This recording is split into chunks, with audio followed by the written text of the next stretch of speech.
Hello, bachcho. Let's read the question first. The question says that straight line plot showing terminal potential difference V of a cell as a function of current I drawn from it is shown in figure 3.4. The internal resistance of shell would be then. First is 2.8 ohm, second is 1.4 ohm, third is 1.2 ohm and fourth is 0. So student सबसे पहले आपको समझना होगा कि concept क्या use हो रहा है. So key concept is internal resistance of cell.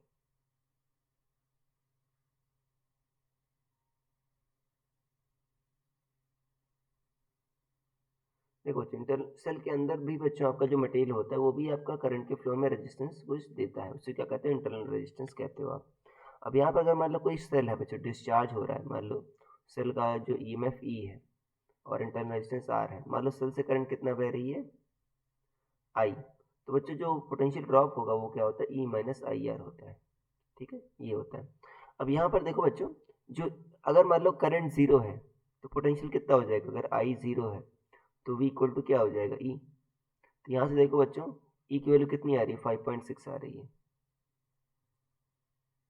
और देखो बच्चों, आपका i इक्वल टू 2 हो जा रहा है तो v जीरो हो जा रहा है बच्चों, तो इससे आप r निकाल सकते हो.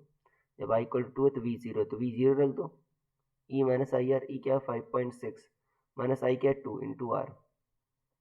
आर कितना आ जाएगा 5.6/2, कितना आ जाएगा 2.8 ओम.